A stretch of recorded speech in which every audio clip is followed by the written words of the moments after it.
स्वागत है आप सभी का न्यूज 18 राजस्थान पर 5 के प्रहार डिबेट में मैं हूं आपके साथ हेमंत कुमार।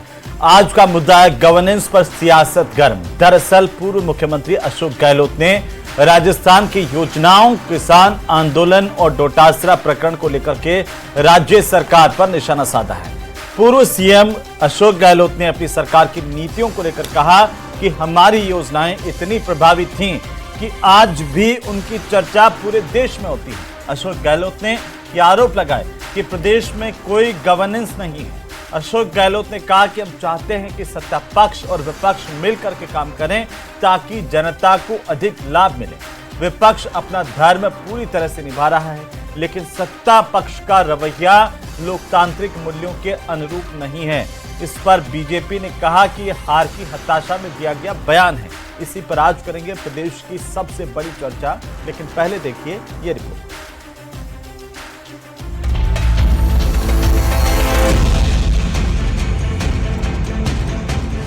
अशोक गहलोत का गवर्नेंस पर बयान, छिड़ा सियासी घमासान।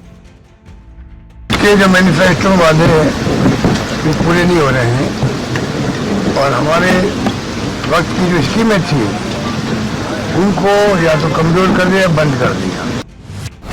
गहलोत का बीजेपी सरकार पर निशाना, प्रदेश में कोई गवर्नेंस नहीं। आपने असत्य बोल के सत्ता तो प्राप्त कर ली, अभी ये पोल खुल गए। चुनाव के बाद में कोई गवर्नेंस नहीं है। पूर्व सीएम बोले हमारी योजनाएं शानदार थी, चाहे चिरंजीवी हो या शिक्षा से जुड़ी। चिरंजीवी योजनाओं इलाज के लिए, चाहे शिक्षा संबंधित हो, चाहे स्वास्थ्य की हो, बिजली की हो, पानी की योजनाएं हो, सड़कों की बात हो, इतनी शानदार हमने घोषणा करी थी सड़कों की। बीजेपी ने बताया हताशा में दिया बयान। राजस्थान के पूर्व मुख्यमंत्री गहलोत साहब ने आज विधानसभा में जिस प्रकार के मन गढ़ंत आरोप भारतीय जनता पार्टी राजस्थान की सरकार पर लगाए हैं, वो अपने आप में ये दर्शाता है कि जब सत्ता चली जाती तो किस प्रकार से कांग्रेस के नेता हताश और निराश हो जाते हैं। गवर्नेंस पर सियासत गर्म।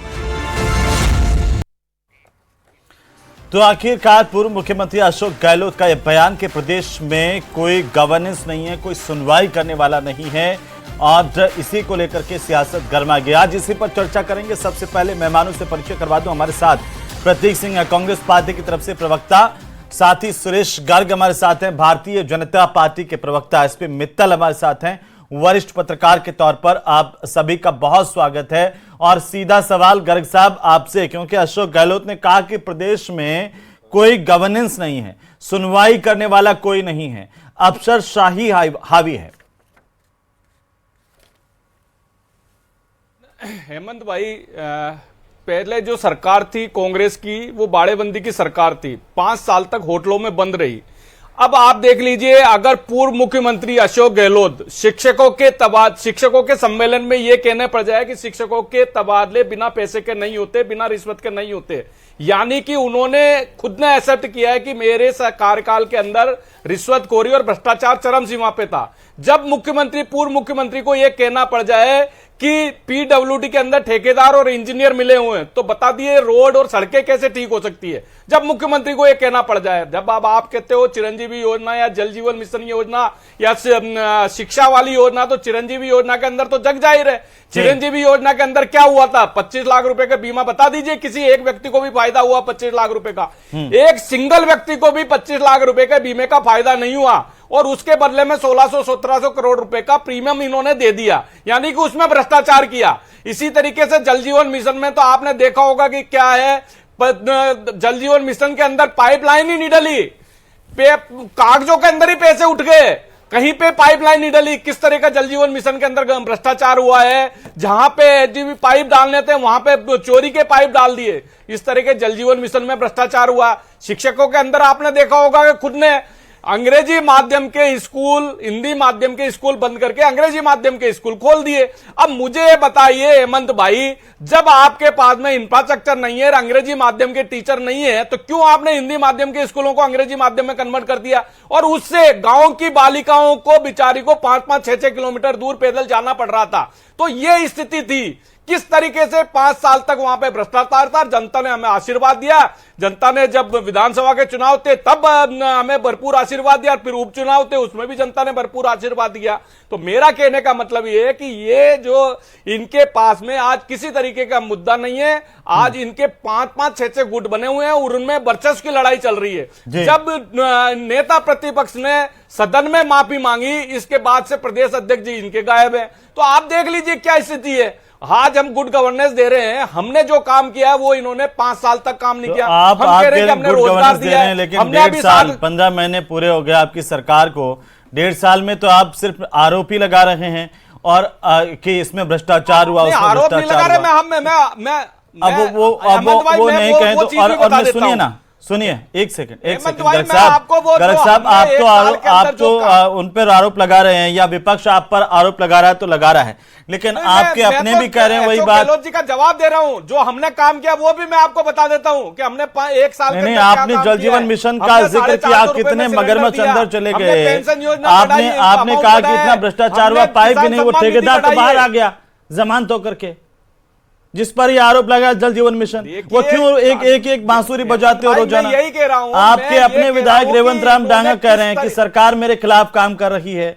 गोपाल शर्मा आपके अपने विधायक सिविल लाइन से, उन्होंने शास्त्री नगर भट्टा बस्ती में अपनी सरकार के खिलाफ प्रदर्शन किया। मुझे ये बता दीजिए कि पूर्व मुख्यमंत्री को अगर प्रदेश अध्यक्ष को यह कहना पड़े नकारा निकम्मा, इससे ज्यादा और क्या चीज हो सकती है? अगर मुख्यमंत्री ये बोला जाता है कि अध्यक्ष नकारा निकम्मा है, प्रतीक जी, इससे ज्यादा और क्या हो सकता है? प्रतीक जी, 5 साल तक बाड़ेबंदी में रहना। प्रतीक जी कह रहे हैं कि आपके पास कोई मुद्दा नहीं बचा कांग्रेस के पास में, और बीजेपी ऐसा काम कर रही है इसलिए मुद्दा बचा नहीं, और इसलिए आप कह रहे हैं कि यहां पर अफसरशाही हावी है, गवर्नेंस नहीं है। आपकी सरकार में वो कह रहे हैं कि क्या क्या नहीं बोला जाता था। सरकार ज्यादातर तो होटलों में रहती थी, काम क्या अखबारों की हेडलाइन बता रही है कि ये क्या कह रहे हैं। देखिए अब बीच में बोलेंगे, अब मैं कह रहा हूँ इनको आप 1 मिनट और बुलवा लीजिए। हेमंत भाई 1 मिनट और बुलवा लीजिए। एक टिप्पणी उनकी सुनिए ना सर। गर्ग साहब प्रतीक जी की एक टिप्पणी तो हो जाने दीजिए। गर्ग साहब ये था गुड गवर्नेंस, ठीक है गर्ग साहब, ये है गुड गवर्नेंस। देखिए ये हुआ था। एक बार फिर गुड गवर्नेंस की बात कर लेंगे ना आगे। एक बार उनको एक टिप्पणी तो हो जाने दीजिए जी। प्रतीक जी हेमंत भाई 23/1/2025 को अखबार में छपा है, अस्पतालों में 50 दवाएं खत्म हो गई। 130 दवाओं खत्म होने के बाद भी RMSCL ने कोई भी टेंडर नहीं किया। सितंबर 24 में करना था, 300 से अधिक दवाएं खाली है। 17 मार्च 2025 अभी 2 दिन पहले की है कि SMS अस्पताल के अंदर इंसुलिन की इंजेक्शन नहीं है, शुगर की दवाएं नहीं मिल रही हैं। अब उससे पीछे जाता हूं, प्रदेश में अवैध खनन बजरी माफियाओं के खिलाफ जांच नहीं कर पा रही, ये CBI ने कहा है। अब देखिए बोलता 5 साल हेमंत भाई, या तो इनको बुलवा लीजिए, आप इनको एक बार और बुलवा लीजिए। मैं नहीं बोल रहा, आप इनको और बुलवा लीजिए। स्थिति थी इनकी। इनको और बुलवा लीजिए। आप पहले इनका स्टेटमेंट लेकर के इस तरीके से बताएंगे क्या? गर्ग साहब एक टिप्पणी हो जाने दीजिए, ओपनिंग कमेंट तो हो जाने दीजिए एक बार। गर्ग साहब नहीं, आपको अगर इन्हीं को बुलवाना है तो मैं चला जाता हूँ। ये गलत बात है। अगर ये बीच में, मैं इनके बीच में नहीं बोला तो ये क्यों बीच में बोल रहे हैं? देखिए किस तरह ये सभ्यता है बीजेपी की। भ्रष्टाचार हुआ, ये 5 साल तक किस तरह से भ्रष्टाचार हुआ, कटिंग बता रहा हूं मैं आपको। गर्ग साहब वो कटिंग बता रहे हैं, कटिंग देख भी लेंगे। एक बार एक टिप्पणी उनकी हो जाने दीजिए प्रतीक जी की, उसके बाद मैं आपसे जवाब ले लूंगा, तसल्ली रखिए। प्रतीक भाई बोलिए। 4/3/2025 को खबर छपी है, प्रदेश में अवैध खनन बजरी माफियाओं के खिलाफ जांच नहीं कर पा रहे, और ये CBI ने कोर्ट के अंदर कहा है। उसके बाद में 27/2 को खबर छपी थी, 6 रुपए में मिलने वाला पाइप 2500 रुपए का खरीदा। लेट फिगर 3400 की जगह 2100 रुपए में खरीदा। 8 वाली टेप 150 रुपए के अंदर खरीदी। ये भ्रष्टाचार हो रहा है। अब आ जाता हूं मैं, गुड गवर्नेंस कह रहे थे। आज मुख्यमंत्री के जो गृह जिला है भरतपुर, वहां पे खबर छपी है, 2 महीने पहले एक बच्ची गायब हो गई थी। आज तक पुलिस उसको ढूंढ नहीं पाई, और जिसके खिलाफ FIR दी थी वो आरोपी खुला घूम रहा है। भरतपुर के अंदर रेप पीड़िता को न्याय की गुहार लगाते हुए सुसाइड करनी पड़ गई थी। दौसा के अंदर पिछले साल रेप पीड़िता को न्याय की गुहार लगाते हुए पानी की टंकी पे चढ़ना पड़ा था। इसी साल रेप पीड़िता को न्याय की गुहार लगाते हुए मोबाइल टावर पे चढ़ना पड़ गया।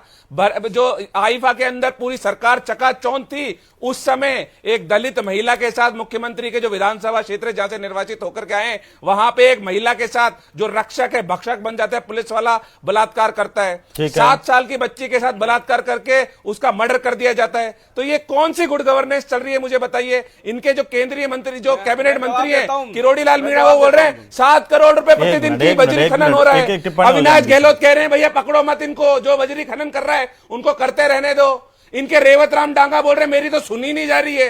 तो कौन सा गुड आप वाले नहीं बोल रहे थे, ये मुझे बता दें।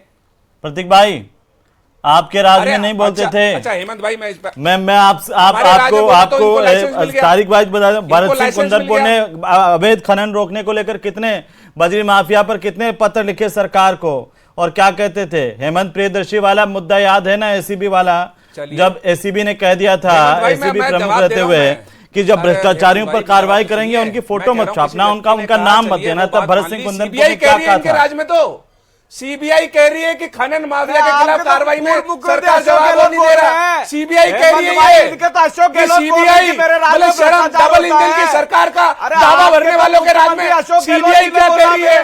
ये पूरे जमीन माफिया, रजनी माफिया और ये दवाई माफिया, सारे माफिया बने हैं। इनके राजेंद्र राठी को कल क्या हुआ, 50 करोड़ की जमीन का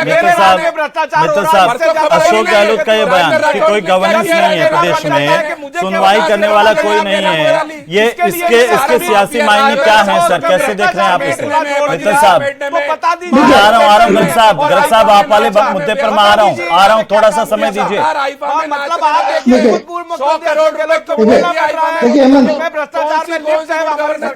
मित्तल साहब बोलिए।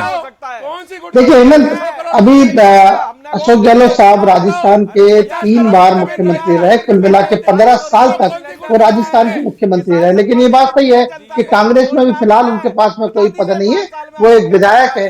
अब कांग्रेस में अपने वजूद को कायम रखने के लिए उनको बयान तो देने ही पड़ेंगे। अब आज तो वो विधानसभा जरूर गए, लेकिन इससे पहले लंबे अरसे तक विधानसभा नहीं गए। अच्छा हो कि इन सभी मुद्दों को क्या नाम से अशोक गहलोत साहब विधानसभा में उठाएं और सरकार से सवाल जवाब करें। अच्छी बात है, लोकतंत्र में ये होना भी चाहिए, इसमें कोई दो राय नहीं है। लेकिन जब अशोक गहलोत वर्तमान सरकार पे आरोप लगाते हैं तो फिर सही बात है, क्या नाम से, जब भारतीय जनता पार्टी है उसके प्रवक्ता भी बताएंगे कि कांग्रेस के पिछले शासन में क्या क्या हुआ। उनके तो खुद उप मुख्यमंत्री जी ने क्या क्या कहा सबको पता है। उन्होंने कहा कि सरकार अपने वायदे पूरे नहीं कर रही है। उन्होंने कहा आज सरकार किसकी है, आज क्या हो रहा है। पुरानी सरकार में अगर कुछ हुआ तो उसका लाइसेंस मिल गया किसी को, आज की सरकार में तो सरकार किसकी है। प्रतीक भाई एक ओपनिंग कमेंट उनका भी हो जाने दीजिए। आप भी इतनी जहमत दस करवा रहे थे, मैं तो मैं तो बोलूंगा नहीं, आप तो उनको भी थोड़ा बोलने दीजिए, थोड़ा सम्मान कीजिए। घोटाला हो गया, घोटाला हो गया। प्रतीक भाई किसको प्रतीक भाई बीच में मत बोलिए, नहीं होगी। प्रतीक भाई अभी तो आप नहीं बता रहे थे क्या हो गया। 2 आरपीएससी बताइए किसको जेल में भेज दिया 6 महीने में। 2 आरपीएससी मेंबर बात करते हैं, ये सिलेंडर की बात कर रहे थे, सिलेंडर की बात कर रहे थे, तरीके से खबर पढ़ो आप सिलेंडर की बात कर रहे थे, खबर पढ़ लो। ये लिखा हुआ है 23 लाख परिवारों को। प्रतीक जी मैंने कहा, नहीं मिला। प्रतीक जी मैंने कहा पूरी बात तो सुन लीजिए। प्रतीक भाई पूरी बात सुन लीजिए एक बार। अभी आप बीच में बोलते हैं कि करें, बीच में नहीं बोले, आप ही लोग सबके बीच में बोल रहे हैं। फिर प्रतीक जी मैंने कहा इस बात को, प्रतीक जी मैंने कहा कि अशोक गहलोत को पूरा अधिकार है, जो सरकार इसकी आलोचना ये कह रहे हैं ना कि वो अगर आलोचना करें, सरकार का आलोचना करने का अधिकार है, विधानसभा में आकर के करते तो और ज्यादा अच्छा था। मैं कह रहा हूँ, मैं हेमंत भाई मैं ये बात कह रहा हूँ, मैं मना को नहीं कर रहा हूँ। मैं कोई अशोक गहलोत के बयान की कोई आलोचना नहीं कर रहा, लेकिन जब अशोक गहलोत कोई बात कहेंगे और वो 15 साल तक राजस्थान के मुख्यमंत्री रहे तो उनकी सरकार के कार्यकाल में क्या क्या हुआ है वो भी तो बताना पड़ेगा। जिस तरीके से सचिन पायलट ने कहा ये बात सही है, खुद अशोक गहलोत क्या नाम से कहा कि क्या नाम सचिन पायलट किस तरीके उनके विधायकों ने पैसे करके ये बताया है, ये सुशासन है। दिया 7 करोड़ का बिजली अरे भाई, चल रहा है। जनता अभी आप मेरी पूरी बात सुनोगे तो मैं आपको- नहीं सुनना चाह रहे हो प्रतीक जी आप? नहीं सुनना चाह रहे हो? आपकी बात भी करूंगा। प्रतीक जी क्योंकि आप सुनिए, आप एकल पट्टे में पैसे खा गए थे ना। देखो, आपको किसको जेल आप तो भेजा? एकल पट्टे में खा गए थे ना किसको जेल पैसे। भेजा? किस तरह का किसको जेल भेजा भ्रष्टाचार एक किया साल आपने? में? एकल पट्टे में किसको जेल भेजा? जा रहे ना किसको जेल, भेजा? जा रहे ना। किसको दर्द क्यों भेजा हो रहा 1.5 साल है? में? जब सीबीआई ईडी किसको काम भेजा? करती तो दर्द क्यों होता आपको? सीबीआई तो बोल रही है कि जांच नहीं करने दे रहे बजरी माफिया की। ठीक है, जैन साहब भी हमारे साथ जुड़ चुके हैं। प्रतीक जी एक बार जैन साहब की बात तो सुनेंगे। प्रतीक जी और गर्ग साहब दोनों शांत होइए थोड़ा सा। मैं आ रहा हूँ। एक बार एक टिप्पणी जैन साहब की हो जाए। राजीव जैन साहब आपका भी बहुत स्वागत है। अशोक गहलोत ने कहा कि अभी इस वक्त गवर्नेंस नहीं है, सुनवाई करने वाला कोई नहीं है, और जब कांग्रेस की सरकार थी तब भी यही कहा जा रहा था कि अफसरशाही हावी है। आप अशोक चांदना से लगाकर एक लंबी फहरिस्त है, और आज की तारीख में भी सरकार पर अफसरशाही को लेकर के ही आरोप लग रहे हैं कि यहां पर अफसरशाही हावी है। ऐसा नहीं है कि सिर्फ विपक्ष बोल रहा है, ये खुद सत्ता पक्ष के विधायकों की तरफ से भी कहा जा रहा है कि यहां पर उनकी सुनवाई नहीं होती, यहां पर अधिकारी हावी है। चाहे डॉक्टर किरोड़ीलाल मीणा का बयान से लगा करके बहुत सारी लंबी फहरिस्त है। मैं तो आपसे ये जानना चाहता हूं, इस अफसरशाही को कंट्रोल करने का कोई समाधान है क्या, कि हर सरकार में इसी को लेकर के आरोप लगते हैं? देखिए हेमंत, ये हर सरकार में आरोप लगते हैं कि नौकरशाही हावी है। तो जो नौकरशाही हावी है तो उसका जिम्मेदार जो सत्तारूढ़ दल होता है, उसके जो मुखिया हैं उन पे ज्यादा जिम्मेदारी चलती है। लेकिन इस सरकार का जब से गठन हुआ तो इस सरकार के ये तो हमेशा ही कहा गया कि कहीं ना कहीं अफसरशाही हावी है, क्योंकि जो मुख्य सचिव से लेकर जो बड़े स्तर के अधिकारी हैं जिनको भेजा गया वो दिल्ली से भेजा गया, तो ये एक अंदेशा गया कि शायद दिल्ली के इशारे पे ये अफसर आए हैं और वो ही शायद सरकार चले। मुख्यमंत्री शायद नए थे, पहली बार के विधायक थे, तो उनको अनुभव की कमी थी। लेकिन अब तो एक साल से ज्यादा का वक्त हो गया, तो अब तो सरकार को काम करना पड़ेगा। अब सरकार के लिए कोई माफी की जगह नहीं है कि वो काम क्यों नहीं हो रहे। शिक्षा और स्वास्थ्य आने वाले 3-4 महीने बाद 2 साल पूरे हो जाएंगे। अभी पिछला बजट जो सरकार ने दिया उसमें जितनी घोषणाएं हुई इंफ्रास्ट्रक्चर को लेके, जो जयपुर को लेके भी जो घोषणाएं हुई, हाँ। तो उसमें अब जो रिपोर्टें आ रही है कि वो फिजिबिलिटी रिपोर्ट सही नहीं है, कि वो नहीं बन सकते। इतने सारे पुलों की, ओवरब्रिजों की घोषणा कर दी थी सरकार ने, उसमें से करीब 80% तो अब शायद नहीं बन पाएंगे, वो घोषणा ही रह गई। तो इसको लेकर सरकार को कहीं ना चिंतन करना चाहिए। स्वास्थ्य की व्यवस्था जो मीडिया में रिपोर्टें आ रही हैं, तो उस पर कहीं गंभीरता सरकार को दिखानी होगी। चिकित्सा मंत्री, अब जो विधानसभा की स्थिति जो सामने आ रही है, मंत्रियों के जो जवाब है, सत्ताधारी दल के विधायक उससे नाखुश हैं। जैसा आपने भी जिक्र किया कि जो खाद्य मंत्री बिल्कुल, बालमुकुंद आचार्य ने सदन में सवाल उठाया सर स्मार्ट सिटी प्रोजेक्ट को लेकर, और कहा कि 800 करोड़ का बजट अधिकारी डकार रहे हैं, और यह भी कहा कि पूरे प्रोजेक्ट की जांच सिर्फ एक अधिकारी के भरोसे है जो पिछले 6 साल से वहीं पर जमा हुआ है। यह आरोप भी लगातार बीजेपी के विधायक लगाते रहे कि जो ब्यूरोक्रेट्स में बड़े पदों पर कई अधिकारी आईएएस लॉबी है, वो गहलोत शासन से लगातार जमी हुई है, उनको हटा नहीं पाई सरकार। नहीं हेमंत, बिल्कुल आप सही कह रहे हैं कि जो स्थिति पुरानी सरकार में थी वो की वही स्थिति, जो कामकाज की स्थिति है वो तो वही चल रही है। सिर्फ आरोप प्रत्यारोप के दौर चल रहे हैं। जो भाजपा जिन दावों को लेके, वादों को लेके, जिन संकल्प पत्रों को लेके सामने आई थी और चुनाव जीता था, वो कहीं ना कहीं अभी इस 1-1.25 साल के पीरियड में तो कहीं मुझे दिखते नजर नहीं आ रहे। और तो आप जो कह रहे हैं जैन साहब, आप जो कह रहे हैं कि मंत्री जवाब नहीं दे पा रहे, आज ही मनीष यादव का सवाल था, पूछा कि भाई कब तक आप 5 लीटर घी आपने वादा किया था संकल्प पत्र में कि हर गर्भवती महिला को दे देंगे, उसकी कोई डेडलाइन है, बता नहीं पाए। इससे पहले तमाम बड़े मंत्रियों की यही हालत हमने देखी है। फिलहाल हमारे साथ में भारतीय जनता पार्टी प्रवक्ता हैं गर्ग साहब, तो मैं चाहता हूं गर्ग साहब आप जवाब दीजिए, और क्यों आखिर ये स्थितियां आ रही हैं। राजीव जैन साहब भी कह रहे थे कि ढर्रा नहीं बदला, अफसरशाही तो हावी है, और ये सिर्फ वो नहीं कह रहे हैं, ये आपके अपने विधायक कह चुके हैं कई बार। देखिए हेमंत भाई, पिछले 14 महीने से भारतीय जनता पार्टी की सरकार है और माननीय भजन लाल जी सुशासन दे रहे हैं।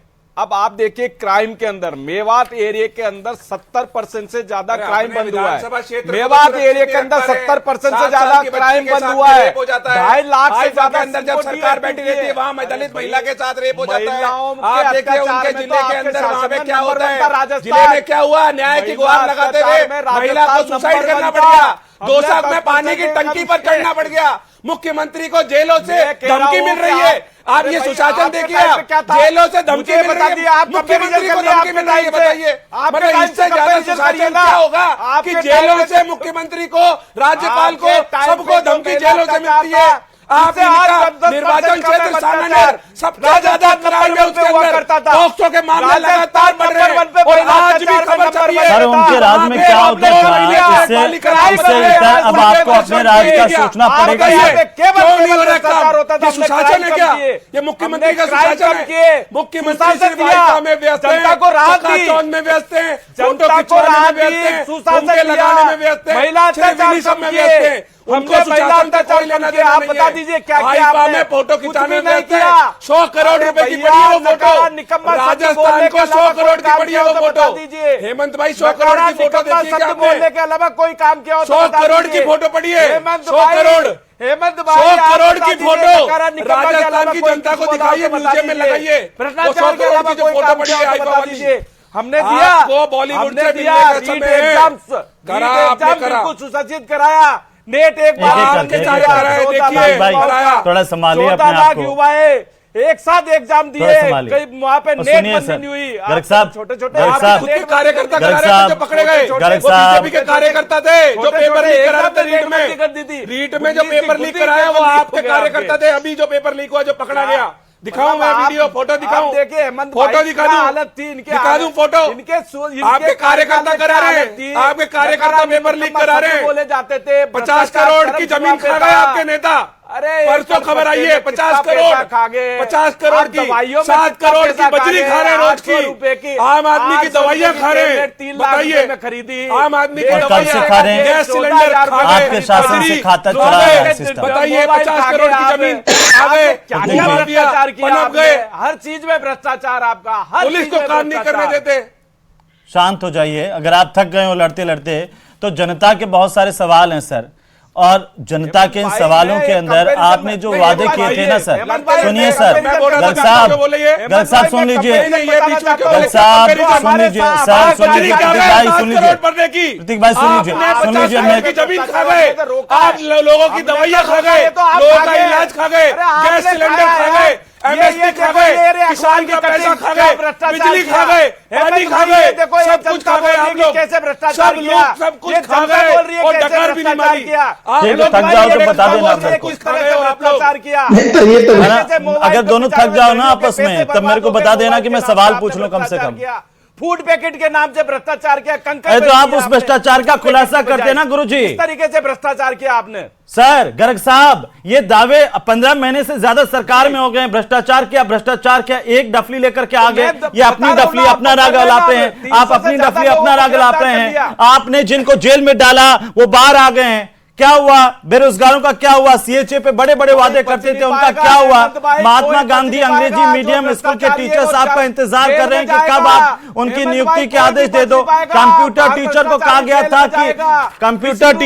गया था कि हम परमानेंट नौकरी देंगे, और जब बाद में सत्ता में आए तो उन्हें ठेकेदारी का झुंझुना पकड़ा रहे हो।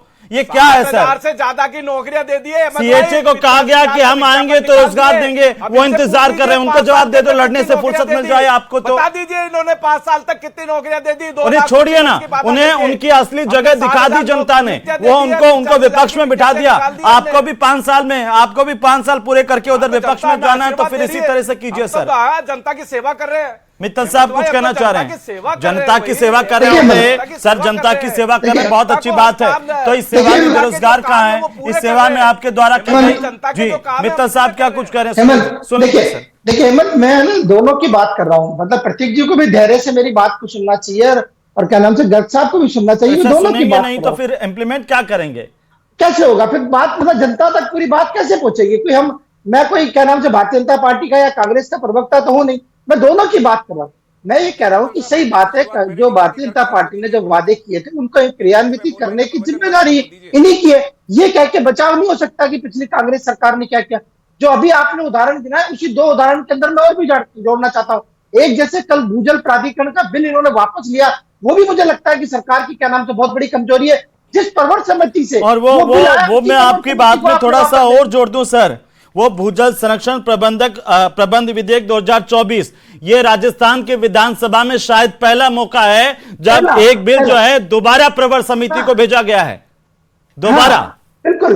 और वो भी हेमंत कब, आपने पिछली बार 1 अगस्त को उसको प्रवर समिति को भेजा था। 6 महीने तक उसमें मंथन होता है प्रवर समिति के अंदर, और प्रवर समिति को वही अधिकार है जो विधानसभा को, सदन को अधिकार होते हैं। 6 महीने तक क्या नाम से वहां पर विपक्ष ने उसमें मंथन किया, और कल आप इस बिल को लाए और फिर आपने उसको वापस विड्रॉ कर लिया। इसका मतलब सरकार पूरी तैयारी से नहीं आती है।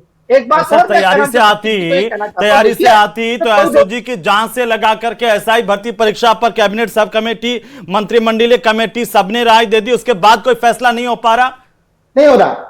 आप कुछ तो करते सर, या तो आप कहते हैं कि हम छाती ठोक के कहते हैं कि जो बेईमान है उनको हमने बाहर कर दिया और अब जो बचे वो ईमानदार है। रोज एक लोग पकड़े जा रहे हैं, किसकी बेइज्जती हो रही है उसमें? हाँ हेमंत, इसी में एक बात और महत्वपूर्ण जोड़ना चाहता हूं। भारतीय जनता पार्टी ने चुनाव के अंदर बेरोजगारी को बड़ा मुद्दा बनाया और आरपीएससी की दशा सुधारने की बात की, लेकिन ये अफसोसनाक बात है कि आरपीएससी में अध्यक्ष का पद पिछले 5 महीने से खाली पड़ा हुआ है। एक आरपीएससी के मेंबर का पद खाली पड़ा है। इसके लिए भारतीय जनता पार्टी की सरकार को जवाब देना चाहिए। डॉक्टर चुड़लाल मीणा भी आज दिल्ली में है और मुख्यमंत्री भी आज दिल्ली में है।